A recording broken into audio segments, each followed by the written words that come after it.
America और Iran के बीच 14 दिन की सुलह हो चुकी है, सीजफायर हुआ है, युद्ध विराम हुआ है, लेकिन लेबनान में तबाही क्यों है, ये एक बड़ा सवाल है।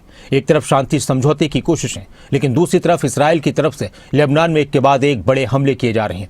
ऐसे में सवाल यह है कि क्या ये अस्थायी सीजफायर सिर्फ दिखावा है? क्या इसराइल को रोकने में अमेरिका नाकाम रहा? मिसाइल हमलों की घटनाएं बताती हैं कि जंग थमी नहीं है। हालांकि बातें ये भी आई कि अभी इसराइल ने अपने हमलों को कम कर दिया है, लेकिन शांति वार्ता के बीच सीज फायर के ऐलान के बाद इसराइल की तरफ से लेबनान में ताबड़तोड़ हमले क्यों किए गए, इसको लेकर ईरान ने भी सवाल उठाए थे। ये रिपोर्ट देखिए। अमेरिका और ईरान के समझौते में शांति या साजिश? अमेरिका ईरान में 14 दिन की सुलह, लेकिन लेबनान में आग क्यों है? क्या ये युद्ध विराम सिर्फ कागजी है? ऑपरेशन इंटरनल डार्कनेस से दहला लेबनान। क्या इजराइल को रोकने में नाकाम रह रहा है अमेरिका?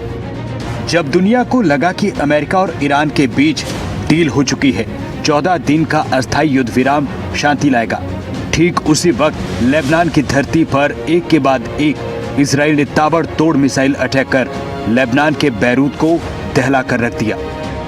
इजराइल का ऑपरेशन इंटरनल डार्कनेस शुरू हुआ। महज कुछ मिनट में हिजबुल्लाह के सैकड़ों ठिकाने टारगेट करने का दावा, 300 से ज्यादा एक दिन में मौतें। देखिए वो दहशत भरी तस्वीरें जिससे अमेरिका और ईरान के बीच हुए सीजफायर को लेकर सवाल उठ रहे हैं। सवाल ये, क्या इजराइल को रोकने में अमेरिका नाकाम रहा? अमेरिका और ईरान के समझौते में शांति है या फिर कुछ और? अमेरिका और ईरान में फिलहाल अस्थायी संघर्ष विराम है, लेकिन अमेरिका के साथ ही इजराइल का ईरान के प्रॉक्सी नेटवर्क लेबनान में हिजबुल्लाह, बैरूत जैसे शहर एक बार फिर जंग के मैदान में है।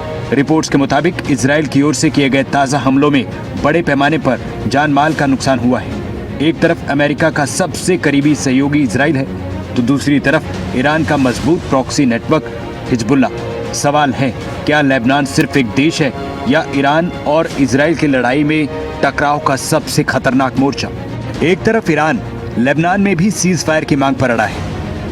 ईरान की तरफ से मांग है कि सीज फायर सभी मोर्चों पर हो, तो दूसरी तरफ इजराइल ने साफ संकेत दिया है कि वह अपने सैन्य अभियान को रोकने के मूड में नहीं है। תושבי הצפון היקרים, אני גאה בכם. אתם ממשיכים לעמוד איתן. אני מבקש לומר לכם, אין הפסקת אש בלבנון. אנחנו ממשיכים להכות בעוצמה את חיזבאללה, ואנחנו לא נעצור עד שנחזיר לכם את הביטחון. ההישגים הכבירים שלנו, גם באיראן וגם נגד ציר הרשע, הביאו לשינוי היסטורי במעמד של ישראל באזור. הם גם הביאו לשינוי לקשרים שלנו עם מדינות, קשרים שלא היו בעבר. לאחר פניות חוזרות ונשנות של ממשלת לבנון לפתוח איתנו במשא ומתן לשלום, אני הנחיתי אמש בקבינט לפתוח במשא ומתן ישיר עם לבנון כדי להשיג שני יעדים. אחד, פירוק חיזבאללה מנשקו, והשני, הסכם שלום היסטורי בר קיימא בין ישראל ללבנון. ישראל חזקה מאי פעם, איראן חלשה מאי פעם. אני כבר הבאתי 4 הסכמי שלום עם מדינות ערב, אני מתכוון להביא עוד. שלום אמיתי, שלום מתוך עוצמה. लेबनान में बारूद बरस रहा है, लेकिन पाकिस्तान की राजधानी इस्लामाबाद में कूटनीति की बिसात बिछी है। ट्रंप का मिजाज साफ है, no deal without discipline. Trump ने ईरान पर शर्तों के उल्लंघन का आरोप लगा दिया है। ईरान ने होर्मुज जल जमरू मध्य को खोलने का वादा किया, लेकिन ट्रंप का दावा है कि वहां भी जहाजों को धमकी मिल रही है। अगर तेल की सप्लाई बहाल नहीं हुई तो अमेरिका इस डील से पीछे हट सकता है। खबर है कि ईरान ने स्ट्रेट ऑफ होर्मुज में तेल की सप्लाई पर रोक लगाई है। ईरान और इजराइल के बीच सीधे युद्ध की जगह अब लड़ाई सहयोगी समूहों के जरिए लड़ी जा रही है। इजराइल को अमेरिका का पूरा समर्थन है, जबकि ईरान ने भी कई समूहों को समर्थन दिया है।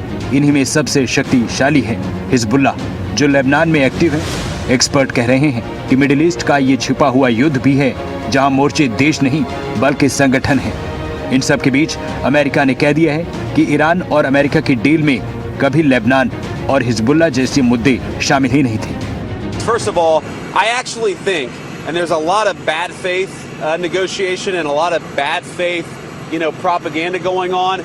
I think this comes from a legitimate misunderstanding. I think the Iranians thought that the ceasefire included Lebanon, and it just didn't. We never made that promise. We never indicated that was going to be the case. What we said is that the ceasefire would be focused on Iran, and the ceasefire would be focused on America's allies, both Israel and the Gulf Arab states. Lebanon क्यों है सबसे अहम मोर्चा, वो समझ लीजिए। Lebanon की करीब 80 kilometre लंबी सीमा इजराइल के दक्षिण इलाके और 375 किलोमीटर सीमा सीरिया के उत्तर पूर्व से मिलती है। लेबनान भले छोटा देश है, लेकिन रणनीतिक तौर पर यह बेहद अहम है। हिजबुल्लाह की मौजूदगी इसे इजराइल के लिए सीधा सुरक्षा खतरा बनाती है। इजराइल के लिए हिजबुल्लाह सबसे बड़ा दुश्मन है। लेबनान हिजबुल्लाह का गढ़ है। हिजबुल्लाह ईरान द्वारा समर्थित और इजराइल अमेरिका का विरोधी है।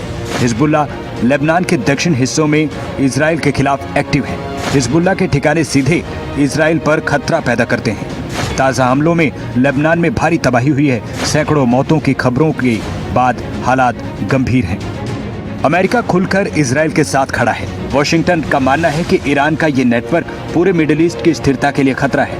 हालांकि हाल के बयानों में अमेरिका ने साफ कहा है कि कुछ समझौते सिर्फ ईरान तक सीमित हैं। लेबनान जैसे मोर्चे उसमें शामिल नहीं। सवाल है, आखिर लेबनान को बाहर क्यों रखा गया? दरअसल अमेरिका और ईरान की डील का दायरा सीमित था। लेबनान का मामला सिर्फ देश बना देश का नहीं है। इजराइल का कहना है कि जब तक उसे खतरा दिखता रहेगा, ऑपरेशन रुकेगा नहीं। अमेरिका ने जानबूझकर डील को सीमित रखा। लेबनान में जारी संघर्ष, इजरायली हमले, हिजबुल्लाह की गतिविधियों ने पूरे क्षेत्र को विस्फोटक स्थिति में लाया है। ऊपर से होर्मुज स्ट्रेट और तेल सप्लाई पर दबाव ने इस संघर्ष को सिर्फ सैन्य नहीं बल्कि वैश्विक आर्थिक संकट में बदला है। लेबनान सिर्फ एक देश का मुद्दा नहीं बल्कि ईरान इजराइल टकराव का सबसे गर्म मोर्चा बन चुका है। जब प्रॉक्सी वार जमीन पर लड़ी जाती है तो शांति की बातें अक्सर सिर्फ कागजों पर होती हैं। लेबनान का अटैक गवाही दे रहा है, युद्ध अभी खत्म नहीं है, सिर्फ मोर्चे बदले हैं। दुनिया की नजरें इस्लामाबाद और अमेरिका पर टिकी हैं। ब्यूरो रिपोर्ट, खबरें अभी तक।